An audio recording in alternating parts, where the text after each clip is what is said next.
Hello, hello, everyone. Welcome back to the Speak Your Way to Cash podcast. I'm so excited to have Dr. Delatorro with us today. He's going to be sharing about how he built his speaking and author empire. I'm so excited to hear from him. He's been on the Today Show, written several best-selling books, which have been nationally recognized. And we're going to have a good time today, y'all. So if you all have any questions and you're watching this live, feel free to drop them in the comments. If you're listening to the podcast and you're like, oh my goodness, I want to learn more about him, we will be posting the links to all of his information. So welcome, Dr. Delatorro. How are you? I am really, really pumped. I'm excited. Ashley, this is a great opportunity. Look forward to rock and rolling. Yes, same. So how did you get started as a motivational speaker? What was the journey that brought you to this point? That's a fantastic question. People ask me that question all the time, right? And it's a quick answer, but it's not a quick answer. So I'm gonna make it as quick as possible. So born and raised in the church, born and raised in Tampa, Florida. I'm a Tampa native. I'm still in Tampa now. I've lived in other parts of the country and I've traveled literally all over the world. I've given over 4,000 paid talks all over the planet over the last 19 years that I've been full-time as a speaker. And it's amazing because I'm 44 years young. So I pinch myself every morning because I can't believe I've had a chance to be in this industry for 2 decades. It's unbelievable. But I was raised in the church and I never felt the call that I was supposed to pastor. But I knew I had a gift to speak. My mom was a Sunday school teacher and an English teacher. So if you were going to be Olivia's kid, you had to be able to talk. So from the time I was 4, 5, and 6, I was getting the longest parts in the Easter play, Christmas play. I had to play Jesus, Moses, Abraham, everything, right? So, so grew up in the church and I had this gift to speak, but I knew I didn't feel like I was supposed to pastor. So I was like, okay, what do I do with this gift? So I began to get involved in Toastmasters. Even in college, I went to Florida State University. I got a bachelor's and master's, 2 degrees in 5 years with a 4.0 and no debt. And so I realized in college that I had a special gift of leadership and I had a special gift of speaking and communication. And so my mentor in college was a guy by the name of Dr. Lee Jones. And at that time, he was the associate dean for academic affairs at the College of Education. He was an African-American gentleman. He was short. He wore a suit and a bow tie every single day.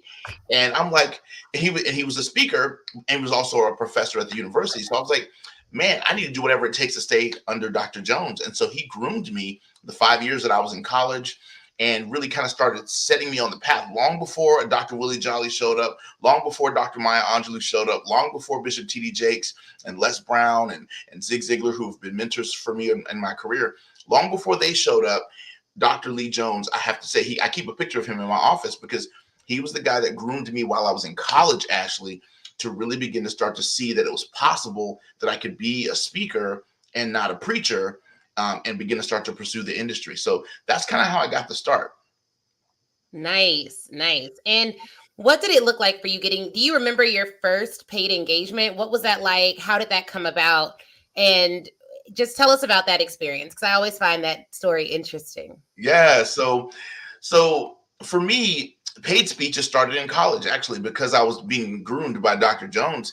He would take me everywhere with him when he would give speeches and presentations. And so I would see how he did his thing. And then every time there were opportunities that necessarily he couldn't take and they were looking for a younger speaker or whatever, he would refer them to me. So I was actually getting paid to speak even while I was in college, which was pretty cool. But I remember when I got out of college and I took my first cushy corporate job in corporate America, I thought I was going to work in corporate America 10, 15 years. And then in my mid 30s, slowly transitioned into the speaker thing, right? And that's not what God had planned for me at all. I worked in corporate America for 1 year. And then I got laid off and went from 50 grand to nothing in a day, basically. And I'm like, whoa, what am I going to do? I have this dream. I have this call. I really want to help people, but how am I going to make it happen? And so I remember at that point, Les Brown was coming into town and he was doing a boot camp. And so I went to the boot camp and it was like $5,000 and I didn't have it. I just finished college. I'm like, who's got five? And I just got laid off from my cushy corporate job. But isn't it amazing how sometimes the best opportunities to grow can come at what we would think the most inconvenient times. And so, so actually what I did was I said, okay, I'm going to invest in this boot camp. I learned some powerful principles that I needed to do to position myself and start marketing myself. Got back to town, started marketing myself, and I got my first paid speaking engagement as a result of Toastmasters. Watch this. So I left the boot camp. I'm speaking in my Toastmasters club, and there was a member of my Toastmasters club who was a member of a corporation, a financial institution. He heard me. He said, "You're awesome. Will you come to our Toastmasters Club on our corporate campus and give that same talk?" I did. The people that was over HR loved it. And they said, "Hey, listen, we're kind of on a budget freeze right now. We only have $7,500, but would you be our keynote speaker for our function coming up next month?" I was like, "Only 7,500?" Like, that was more money than I had made in like 3 months working in corporate America, like for like an hour talk. And that's when I knew, I'm like, okay, this is really legit. This is really legit. But the reason why I tell that story and the reason why I tell it in that sequence is to teach speakers something powerful. And that's this. Everybody wants to make the $5,000, $10,000, $15,000 an hour speeches. But it amazes me, Ashley, how few people are willing to invest to learn the craft and to learn the business so that they can charge what they really want to charge and really are worthy to be able to actually command those fees and get them consistently. Now, you're worthy interpersonally now. I'm talking about paying your dues and learning the business and learning the industry so that you can actually maintain what you attain as you get those fees in the brand. Yeah, that's a really good point. And we talk a lot about most of our clients that we work with in Speaker Ready Cash are highly educated, highly credentialed. They've earned their stripes in corporate America and or educationally. And they really, they're busy. So most of our speakers are starting, at the $10,000 to $15,000 level or coming into corporate with packages. But if you're going to do, I think there's a big difference between keynoting and doing workshops. Exactly. And I would love to hear your thoughts on this because I think that there are some people who are great speakers. They're phenomenal orators. They can keynote. That's a different energy than packaging your expertise and selling a corporate package. You don't necessarily need to be skilled to sell a corporate package at orating and presenting and being enthusiastic. But it sounds like you're a keynote presenter. Is that right? So, yeah, I've spent the majority of my career as a keynote speaker, correct. However, my master's degree is in training and development and curriculum design. So I came into the speaking industry with a curriculum design mindset. So everything I think about it from a curriculum design perspective. So 3 points in a poem doesn't make any sense to me because I think learning objectives, I think outcomes, I think how does the audience get the most out of the experience. So I'm a very experiential presenter. I like my audience to experience the presentation versus just kind of sit there and listen and take notes. So I'm really, really big into that. And that's really what's important to me. So, but I totally agree. I think there's a massive difference. And one of the things when I train speakers, I help them understand the different ways you can do this industry. Because you can do the industry in so many different ways. You don't have to just be a keynoter. You can be a social media influencer. You can be a podcaster, right? You can be a blogger. You can be you could be a trainer. You could be a facilitator. You could be an event promoter. Tony Robbins is the biggest event promoter on the planet, right? He's not trying to do keynotes, right? He's not necessarily trying to do government contracting. He wants you to come spend 5 days with him with 180 people, 180 countries, 10, 15, 20,000 people. So his model is more of an event model. So it's like, you got to get clear about what your model is and what your lane is. And like you said, Ashley, be clear about what your energy is. I know a lot of people who have more of a coaching energy, and I'm like, you're going to struggle as a keynoter because you're used to like that one-on-one kind of one client at a time deal. That's more of a coach energy than it is on stage, having the energy, having the charisma to carry a room of 5,000 people. Totally different energy. I agree with you 6,000%, sis. Yeah, no, so it's a different energy. So I think what I love about what you said is there's space for everyone and that you can look at the energy, you can look at the industry expansively and figure out where your personality, skill set, education, and expertise places you to be most profitable. One of the things I wonder, because you've been in the industry for about almost we're going to give it 2 decades. Okay, so 2 decades in the industry.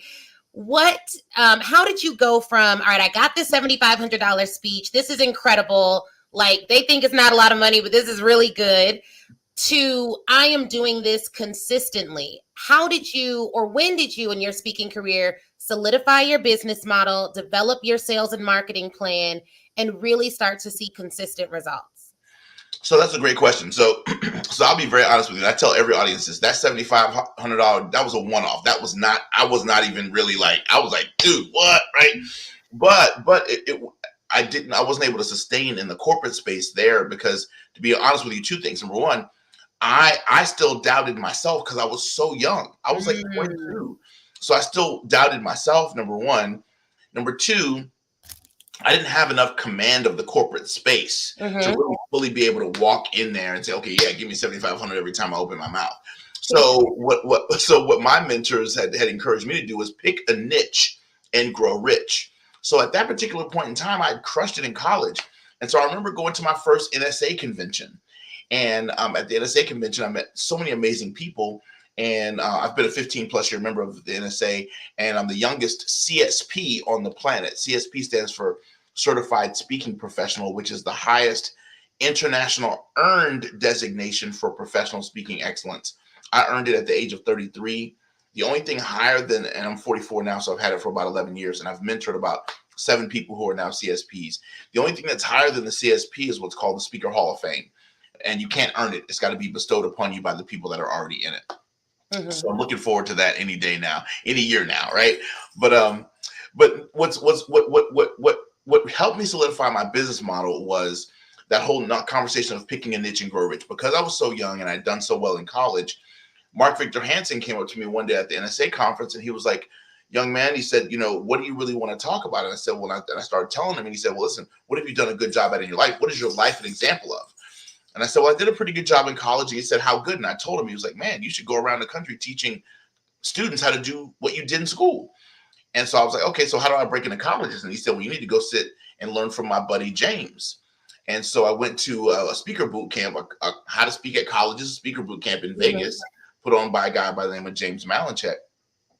And I learned the college market, and I learned the sales and marketing behind the college market. So the first 6 years of my speaking career, and it's been 2 decades, 19 years full time, but I was 3 years part time heading into full time. So I've totally been in the industry 20 years all together easily. But so I went to the boot camp and got everything that I needed to start. And so I spent the first 6 years speaking at colleges and universities, going to college conferences, going to NACA, going to APCA. I did the whole circuit, spoke for HBCUs, Greek conferences, I'm not Greek, I didn't even go to a HBCU, right? But I went to Florida State, but I ended up getting in all these doors because the energy, the content, everything else was really powerful. So as I was doing the college scene for 6 years, then I started building a name for myself. And then my publishing, my books started to open up other doors for me and getting me into more corporate spaces, more business spaces. The faith-based space opened up to me because I got on TBN and Daystar and all. So television was also another big part of my success and my ascension, because when I teach speakers this in my programs, I'm like, listen, you need media. And I built my career before, right? But so the only thing that was out when I got started was MySpace. Actually, that seems insane, right? But that was the only thing that was out when I was first getting rolling. So, I remember speaking at colleges and universities when Facebook had just gotten started, and it was only available for college students. I remember those days. So it's funny because I've had a thriving career before social media and a very thriving career with social media. So I know what it's like to market and sell in both environments. And so the college market is what taught me how to sell and taught me how to market. And it taught me how to be very, very passionate, because if you're gonna inspire college students, you got to bring the energy, you got to bring the charisma. So by the time I got to corporate spaces, they were like, "Who is this dude with all this energy? This is incredible." And I didn't back down. I didn't throttle down off the energy because I was speaking to a corporate group. I made them come up to my level, and so it was really, really cool. And so I enjoyed that. So that was my sales and marketing deep end was the college market. Okay, I love that.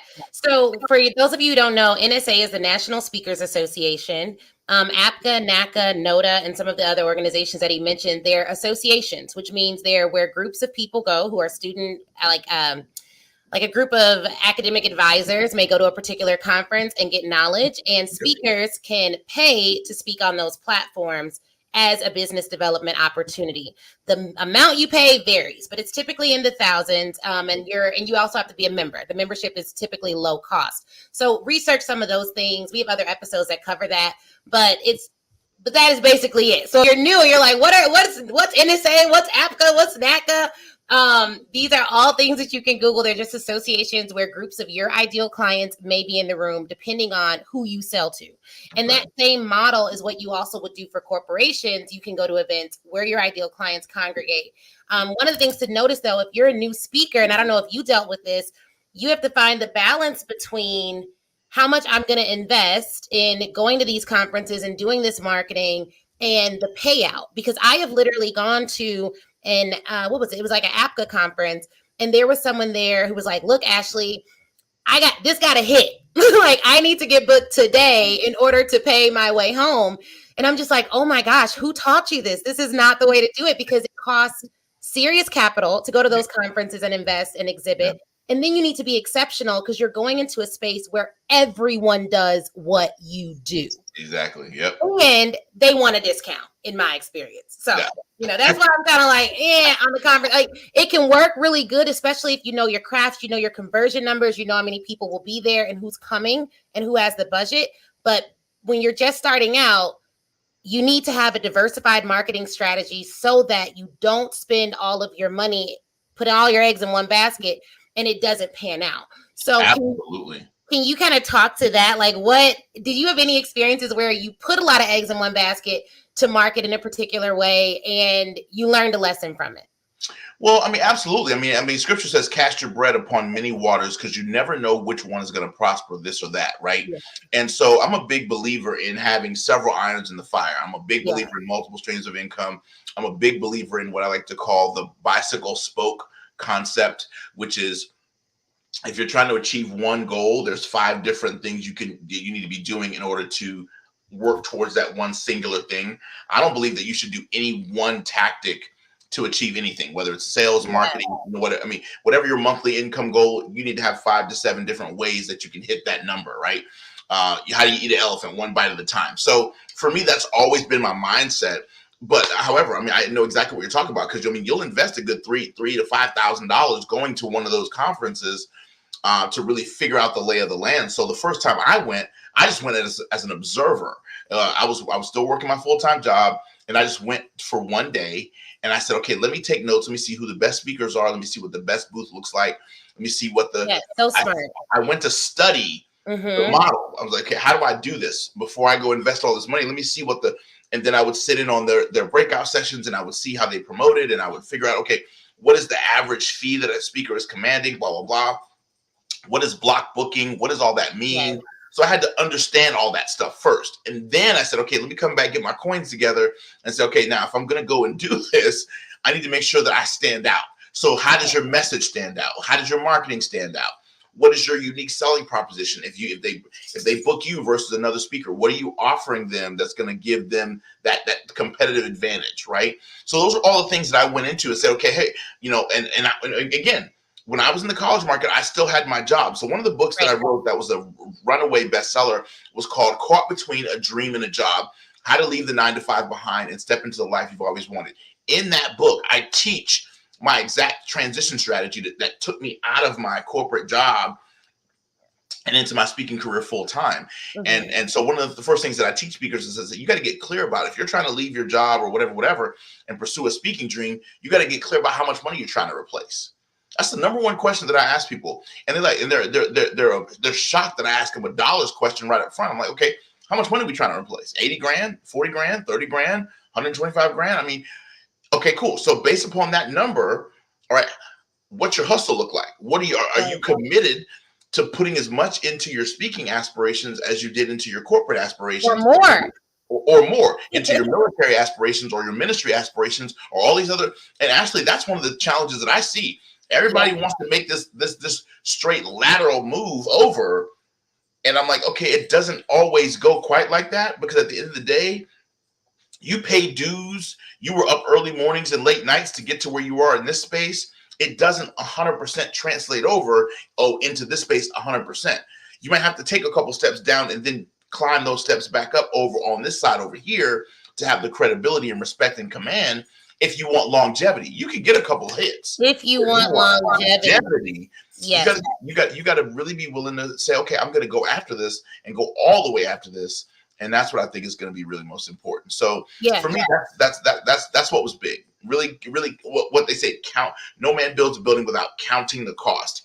So you got to say, okay, if I'm going to invest $4,000 to go to this conference, how many gigs do I need out of this conference? Understanding that those gigs might not pay out for 3 to 6 months. Yes. Or you may, like, we've gone to conferences and we don't do, so now since we really focus a lot on our corporate audience, we're trying to go to conferences where we're paid to speak at them on the national level for the association. And so I'm basically paid to market. So I like to do that. However, in the college market, what I will tell you guys is we've gone to several conferences, primarily for APCA. And sometimes we made such great relationships. They didn't pan out within 3 months then, but within a year's time, they paid out in a magnificent way. Come so on. It's like you have to have enough money to sustain the marketing efforts that you're going after. That's right. So for me, I didn't get and it's such a blessing because I remember going to a conference. They were like, well, you do it for $5,000. Well, we like to stay within the 10 to 25,000 range on the lower end of our contract. So I couldn't do it for $5,000, but we kept in contact. That one client ended up being a $10,000 to $15,000 client. That's it. Like immediately, the first engagement was like 12.5, and then we're in negotiation for several other contracts after that initial engagement. So I say that to say you all can go. These conferences can be an amazing place to go to build relationships. They can also be a great place to go to get business. But what I see as a huge issue, and you coach speakers, so you probably see this too, is everyone wants the fast money. But it's like, why not forego the $10K now for the $1 million later or for the $100,000 later? Exactly. And I don't see a lot of people having that the stick-to-itness and resilience that it takes to really get the higher level engagements. Because you're right, like everyone wants $10,000, $15,000, $20,000 engagements. But is everyone willing to invest the time, money up front to wait until that pays out? And it takes time, guys. I know that's not popular for people who market to speakers because everyone's like, make money in 2 days, but it takes time. Well, and see, now you're barking up a tree that because I mean, I'm saying for me, right? So, I think you got to be really careful who you learn from in this industry because, it used to be get rich in real estate. Now it's get rich in speaking. And there's a million people out there swearing that they're speaker trainers. There's a million people out there swearing that they can, and 80% of them don't even speak. Right. They don't even do it for a living, nor do they ever do it for a living. They're just great marketers. And so I'm sure you and I both run into those people who've overinvested with the wrong brands because those people really could not train. They couldn't translate the skill. I said, listen, some of y'all have gotten wowed and duped by going to these conferences and events, and you run to the back of the room because these people know good persuasion skills. You sign up for a $25,000, $30,000 coaching program, and that person can't even translate the skill. Well, that goes to what you talked about earlier, instructional design and development. Yeah. So it's not just about can you do it, but can you put it into a container that others can learn from? And will it translate to diverse learning styles? Exactly. So one of the big things that we've worked with, I've hired instructional designers. I work with instructional designers. I was also I taught a class at Northwestern Law School where I graduated from. And so I've developed curriculum and syllabi and all of that at a high level in academia. Yeah. But one of the things that I find so interesting is if you're not naturally skilled at that as a coach, it doesn't mean you're not a great coach, but it does mean hire instructional designers to translate your knowledge in a way that people can glean from. And they need something that can pay off well after they're outside of your coaching program.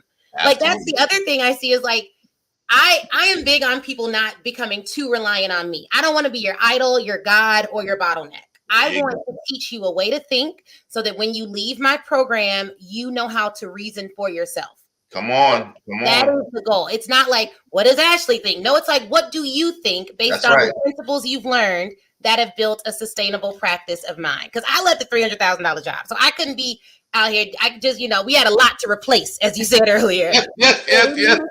In a very particular way. Exactly. In order to get that done. But I love what you're saying because it's just, it's unfortunate that people will think that they can get everything for a very nominal investment. And the money you pay is not the big deal. That's not even the work. That's going to be the easiest part of the transformation you're going to get. I'm trying to tell you. I love what Les Brown says. He says the easiest thing I ever did was make $30 million speaking. He said the hardest thing I ever did was believe it was possible for me. Yes. But yes. Yeah, man. So it's the us work, and we have to really contend with who we are and really be okay and learn how to sit in the fact that you don't have to be perfect. I say this all the time. You're allowed to be a masterpiece and a work in progress at the exact same time. Yes. You're allowed to be a masterpiece and a work in progress at the exact same time. But understand, y'all, this is a very lucrative industry, but you want to do this industry with what I like to call ethics, excellence, and integrity. Scripture says you want your name shall be great, and your name is worth more than rubies. So you want a strong name. When people say your name, what other words do they put along with it? Do they put excellence with it? Do they put integrity with it? Do they put over delivered with it? Right. Do they put consistent with it? Right. So you want to develop a strong name because people are buying you before they buy your boot camp, your retreat, your conference, your book, your podcast. They're buying you. Right. At the end of the day, they want to slither a slice of you to take home with them. And I love, Ashley, what you said, making sure that we're offering various slices of ourselves through our programs so that we as an individual are never the bottleneck. And I like to say it like this. Listen, my goal is to kick the branch out from under you, right? I tell my students this. My goal is to kick the branch out from under you so you ain't got no choice but to fly, and I'm going to see you in the sky because eagles stay in the sky. Yeah, I mean, it sounds like what you're saying is that your mindset can hold you back before your mastery will. And a lot of the clients that I work with are brilliant. Like, I know they're brilliant because when all my messaging is like, if you are a highly experienced professional, because I'm also not the speaking coach for people who are like, I don't have an expertise. I just want to make some money. Like because we talk a lot about corporate and collegiate and long-term strategies, we only work with people who are brilliant and excellent and exceptional, whether they know it yet or not. So for me, that mastery piece can be really easy because you went to college, you got the corporate job, you know that in college, if you study a particular way, you can get the grades. It's almost guaranteed, like once you have that. And so I feel like it can be really challenging when you come into entrepreneurship and it's like, man, here's another truth that people typically don't tell y'all who sell to speakers. You could do everything right and still get a result that you feel is wrong. Like, I mean, are you kidding me? I mean, you can kill it on a keynote stage and have horrible product sales. You can crush a webinar and get nobody to actually enroll in your program. I mean, that's a part of the cutting your teeth and paying your dues and rinsing and repeating until you get this process right. Iteration. So, absolutely. But that's why I love something that Zig taught me a long time ago. Zig Ziglar said, always outperform your paycheck. He said, because if you do more than you're paid to do, the day will come when you're paid more for what you do. And that really impacted me. He said, always outperform your paycheck. I want to rewind. He said, if you do more than you're paid to do, the day will come when you're paid more for what you do. Yes.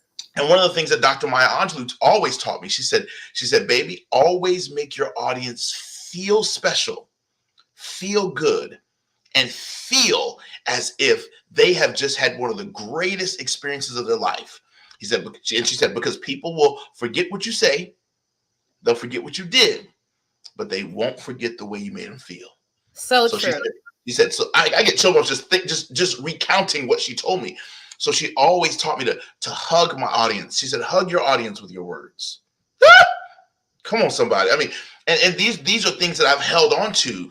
And so I believe in mentorship. The reason why I mentor and coach speakers is because mentoring is what got me where I'm at. I didn't sit at a university and learn this. I learned instructional design from the university, but I had to apply instructional design to this industry.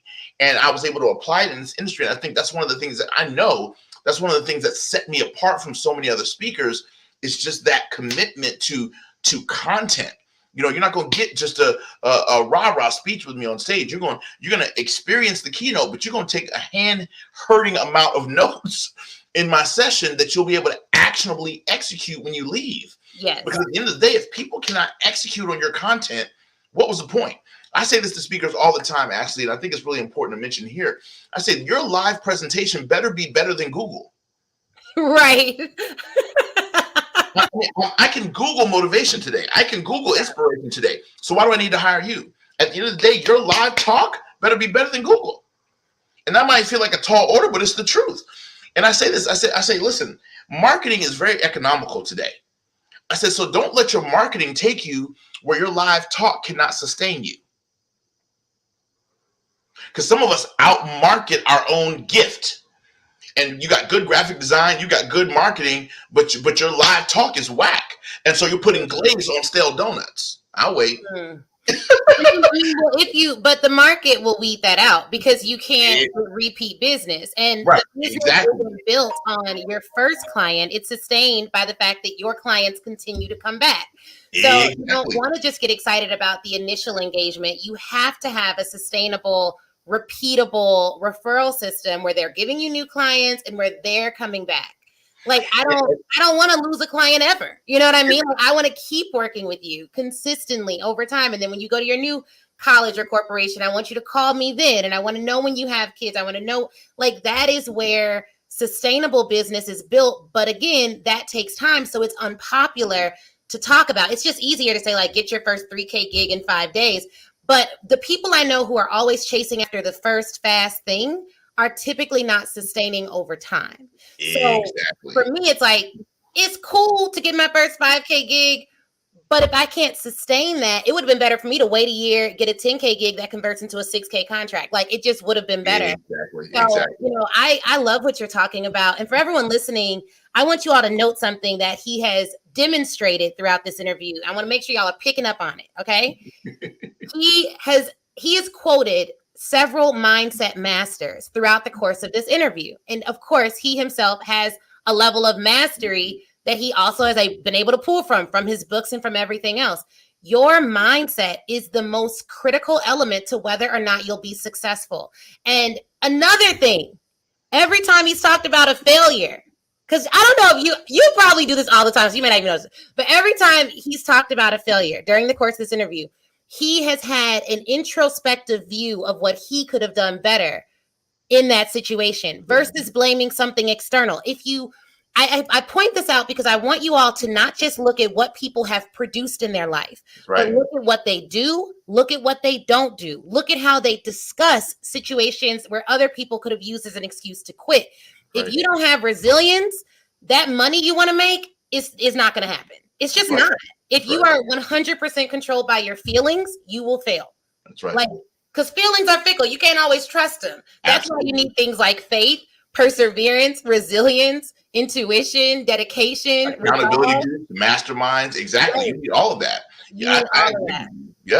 You're so right. And thank you for that observation, Ashley, because that's essential. And it's important that you I say this all the time. You need to draw from a deep well. Yes. You need to have a deep well of a prepared person is better than a prepared presentation. Yes. Everybody write that down. A prepared person is way better than a prepared presentation. Here's why. At the end of the day, your audience wants your presence, whether it's virtual or live, 1-to-1, 1-to-10, 1-to-10,000, 1-to-1,000,000. I've had a chance to experience all audience sizes. At the end of the day, your audience wants your presence. They want you to be there in the moment with them. Whether you finish your slides or not is irrelevant. At the end of the day, they want you. And when you can lock in and be present with your audience, that's why it's so important that you be clear about not having a lot of notes and distractions. Because at the end of the day, you want to be able to connect with your audience. And every time you're looking down at notes, every time you're looking down at your iPad, I don't care whether you got fancy notes or handwritten notes. The type of notes don't matter. If you have too many notes, you break connection with your audience. And every time you look down, you lose connection. And when you lose connection, you lose sales. So it's very, very important that you stay connected with your audience. You lock in. And actually, I love what you're talking about because, I mean, the things we're talking about is stuff that's what work ethic is made of. Yeah. And you don't hear about work ethic on social media. You don't hear about RRSB, which is what I teach in my 5-day challenge, Monetize Your Message Challenge, which is the challenge that me and Les Brown do every single month. It is absolutely incredible. It's called the Monetize Your Message Challenge. One of the things we teach on day 2 of the challenge is all about RRSB, repeat, referral, spin-off business. 90% of the speakers that are crushing it are on RRSB. which is repeat, referral, spin-off business. Gigs beget more gigs. Doors beget more doors. Opportunities beget more opportunities. And so people like, well, I'm new. How do I listen? You better get your butt out there. You better do the circuit until you build a name for yourself. Because here's the one thing that you cannot download and you cannot buy it from a coach, and that's demand. Demand is the one thing that you must create in the marketplace for yourself. You must create a suction, a thirst. People say this all the time. You can lead a horse to water, but you can't make him drink. Dr. Delatoro's addition to that famous quote is this: you can lead a horse to water, but you can't make him drink, but you can and you must make that horse thirsty. Mm-hmm. Think about it. Every bar we go into, salty stuff. Why? To make you buy drinks. Every club keeps it super warm, very few napkins. Why? To make you buy more drinks. Every movie theater serves you sodium-based food. Why? To make you buy more drinks. Every theme park sells you sodium-based food. Why? To make you buy more drinks. The whole goal is to make the horse thirsty. So we have to create thirst in the marketplace. You got to understand that your presentation is the aspirin to some corporate headache. It's the Benadryl to some organizational allergies. So you got to get clear about what problem you solve. Every time a speaker comes to me and says, hey, I want to speak, I say, okay, what problem are you ready to solve? Because people aren't paying people just for motivation and inspiration. You have to solve a corporate challenge. Yeah. Post-pandemic, you got to solve something that they're dealing with. Yeah. Even if they don't cut you feel me? Yeah, and that requires you to know what those challenges are and how they describe those challenges. I think that a self-centered marketer won't work. You have to know what language your clients use, not what language you use. You have to know what they're buying, not what you want them to buy. And then you have to solve the problem well enough for them to refer you and continue to do business with you in the future. So I think speaking is an incredible way to make revenue. I think it's a great way to impact people, but it's still a relationship business. So you need to have deep rooted relationships with people, especially those who've already proven to want to do business with you. That's right. So there's no reason for you to start from the very beginning. If you all are just starting out, like really think about, what have I already done? Where have I already gone? What education or expertise do I have? And when we are working with you guys and talking about the FAME method, which is covered in the Speak Your Way to Cash book, like you already know, like that is how you're going to determine where you should play in this space. But to the person who's new and they're like, well, I don't know if I can create demand because the demand isn't there. I don't have enough money to sustain speaking for free for years. That there's tons of ways to create demand. So if you're already in corporate and you make a certain amount of money, you already have demand on your time. So if you can only take one engagement a month, that is a way to create demand. But your prospects won't know that you only take on one client a month unless you tell them and position it to them such that, hey, I only take one client a month. I've looked at your blank. I see that you need A, B, and C. I would love to set up a call to see if you could take our March spot. That's still creating a demand in the moment. So don't think, because I already know how y'all think. Okay. I know my Speak Your Way to Cash fan. And I know y'all gonna call me or message me and say, Dr. Delatoro said I gotta create demand, so I can't ask nobody to buy nothing yet because I don't have enough demand. There are tons of ways to create demand. Marketing. That's not what I said. I know you didn't say it, but I know my people. You know your people. Speak Your Way to Cash fan. And I know they're gonna, but I don't, because there are some people have a problem for every solution. And there are other people who have a solution for every problem. So I want to take away the objection that is forming in your minds right now. That's right. That's why you cannot go out and do this. You absolutely can. There are several ways to create demand for yourself.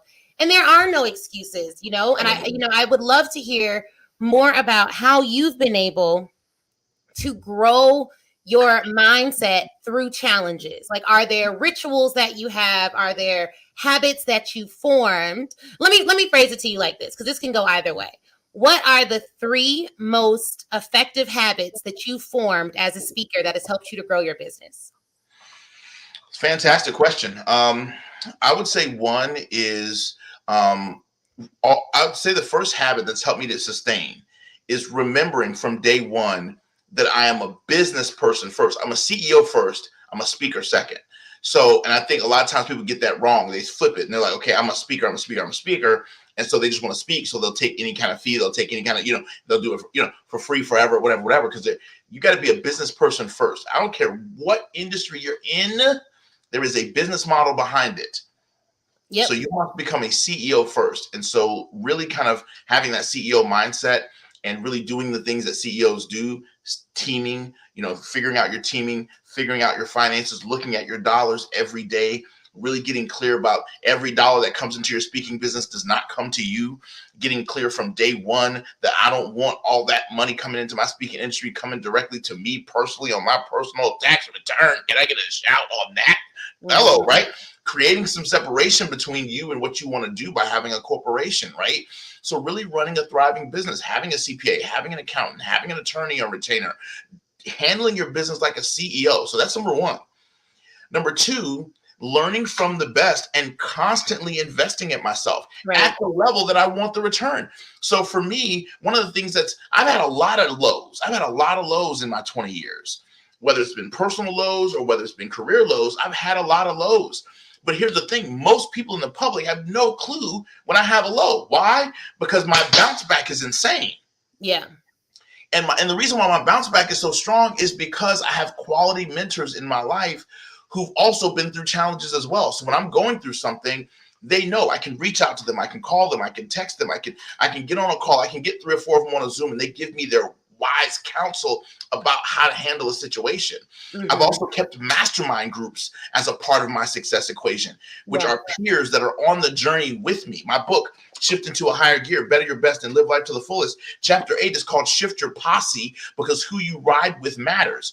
Yeah. In that book, I talk about how you need to have people around you. You have to have mentors, mates, and mentees. Mates are people who are on the journey with you, who can support you when you get a flat tire, metaphorically, who are there with you when you need an oil change in your business, metaphorically, right? When you need that transmission flush in your personal life, metaphorically, right? So if you have people with you who believe in you, when you fall, you got 6, 7 people picking you right back up again. Mm-hmm. But if you're a lone ranger and you're out there by yourself, it's easy to get into an accident and stall and quit. Mm-hmm. So that's another huge part of my success equation, has been keeping amazing people around me who won't let me quit, who won't let me fail, who won't let me just kind of, woe is me. They're like, okay, we got to get back up. We got to keep moving, right? Take a few days off, go to therapy, get a coach, whatever you got to do, but get back up again, brother. Go to some island for 5 days and let the team run the business, and you heal from that, and you woosah and you journal and go to a Tony Robbins event. Go to a convention, a spiritual retreat. Go spend time with Deepak Chopra. Whatever you got to do. But when you get back from that, we getting back on the saddle, we rocking out, right? Yeah. And so that's been huge for me. So I really believe, number one, running your business like a CEO. Number two, consistently learning from the best and investing to learn from the best. And watch this. That investment might look different year over year. For example, you might put 20 grand in your business one year to learn to be a better presenter on stage. The next year, you might be putting that same 20 grand in learning Facebook ads. Yep. Right? The next year, you might put that same 20, 30, 40 grand in learning how to build the right team, investing in having 4 or 5 people on your team who can take the business to the next level. Yeah. The following year, you might invest that same 20 grand in starting up your nonprofit. So now you can start to put some of your money from your career into your nonprofit. So you will constantly be reinvesting back into your business and your brand to grow it and to matriculate it. Yeah. And then the third piece is, again, having mastermind groups and people around me so that when I go through a challenging time, I got 6, 7, 8, 10 people on each arm, picking me right back up again. So even if I want to stay down, I don't get a chance to, because at the end of the day, most of us have to lead while we bleed. Well, exactly, right. Amen. Yeah. There's no way around it, especially and that's the part of leadership that I think a lot of people don't want. Is it's not just you're a leader, you're so popular, you're so liked, but sometimes when you're leading, you have to say things that are unpopular too. That's right. You have to do it when you don't feel like it. I have people who are like, oh, this happened in my life, that happened in my life. And I'm like, people never really consider that the same way life happens to you, life happens to leaders, and you never know because we consistently lead.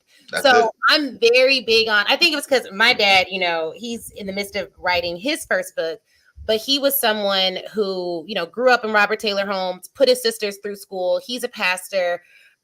He just never made excuses. Yeah. Mom wasn't around. Mom was on drugs. Dad was an alcoholic. Like all of these things he went through in his life, all of his siblings went through school. Like he worked 2 full-time jobs in college. I heard the story every day. So every time I would even try to complain, he'd be like, I'm sorry. You mad about your job and they paying you $300,000? I'm sorry. You're mad about what? And you have a roof over your head. You mad about? So I learned, like, as a kid, excuses are tools of the incompetent. Like it's not something for me to do. And I think the great thing is my clients, I gave birth to my daughter. All my contracts were signed. All of my clients were handled at my law firm, and all of my speaking client contracts were handled, and everyone knew what was going on. Communication all. But there are the downside of that is people assume that all that happened because you're lucky, not because you're resilient. When it's like, no, I make a dedicated choice to stay on the path of purpose, which is life, because life will always give you a door to exit that path. Someone will pass. That could be a door for you to get off the path and never come back on. Someone gets sick in your family. That could be a door to get off the path called life and never get back on. So life will always give you opportunities to stop. It is up to you to be resolved that no matter what happens and everything will happen, that you're not going to get off that path, but it's a deliberate choice. It's not luck. People are choosing to take that path. Yes. Good stuff, sis. Woo! Powerful. I love that. And you're so right. I say it like this. You got to be like a stamp. Stick to one thing until it delivers. The reason why Dr. Delatorro has become a household name, and I'm still working on that household name level, is because I've stuck with this for 20 years. I stuck with it when it was popular, when it wasn't, before social media. Now that social media is here, before the metaverse. Now that the metaverse is here, right? I'm actually giving my first keynote in virtual reality in March. It's going to be a whole deal, right? And green screen, all this amazing stuff. And it's going to be, to be able to experience the keynote, people are going to have VR headsets. There's like 13,000 people going to be at this virtual conference in the financial services industry. And I'm so excited about it because that we have to be able to keep up with the times, adjust with the times. Those who are flexible will win the game today. Those who are adaptable will win the game today. And so you have to learn how to be able to switch up your style. Scripture says this. Paul said, I became all things to all men that I might save some, which means we must become multifaceted. We got to be able to speak multiple languages. And some of y'all who come from a faith-based background, you haven't learned how to shift your cadence, the timbre, the tonality of your voice and your message to be able to speak to the marketplace. Some of y'all are anointed for the business community, but you haven't put yourself through the training that will allow you to be able to go into that space and speak an articulate, clear message and compel people in the business world with watch this, with your message, not with your chapter and verse. You don't need to come over to corporate America with chapter and verse. Let the light do the work. Scripture says, let your light so shine. All I got to do is go into a corporate space and start being motivational, start being impactful, and people can sense that I'm a man of faith. I don't have to say Hebrews nothing. I ain't got to say Philippians nothing. I ain't got to say Judah nothing. I ain't got to say Genesis, Revel nothing. I ain't got to say that. The light does the work. Let your light shine before man so that they'll see what you're doing and give God all the credit for it. So at the end of the day, what we have to do has nothing to do with us. And that's another important part of it. I think a lot of speakers struggle because they think it's about them. And I say this to them all the time, and I'm known and famous for this. I say, I've never seen an apple tree eat its own apples. I'll wait. When's the last time you walked by an orange tree and you saw that orange tree reach down, grab an orange that fell off of it and eat it? The fruit that falls off of a tree was never meant for the tree. The fruit that falls off of your life was meant to bless and benefit humanity. So get over yourself. How asinine is it for an orange tree to say, oh, I don't have perfect abs, so I can't produce fruit? How asinine is it for an orange tree to say, you know what, my bark is a little bit ashy today. I don't really feel, no, nobody cares about that stuff. Yeah. They want the fruit. Yep. It is your job to be fruitful and multiply. It is your job to produce. And when you produce from a good place, you will be able to nourish humanity. You will create the demand and people will line up to work with you. Yep. And that's what it's all about. This is the stuff that we talk about. I wrote a book 2 years ago, actually, called Platinum Presentations. When Warren Buffett went on record to say that his public speaking courses were the most important business skill he ever developed, I said, okay, I need to write a book about the actual skill that I've used and millions of others use. It amazes me how we go to conferences and we sit and listen to 10 speakers and nobody actually has the conversation about the skill that these speakers are using to teach the content that they're teaching. Yes. So you mean so you went to Grant Cardone for 4 days and you learned all this other stuff, but nobody talked about presentation, persuasion, articulation, the sales process, storytelling, right? Open body close, memorization, NLP. Nobody talked about that the whole time. That was the number one skill being used on you the entire conference. Yeah.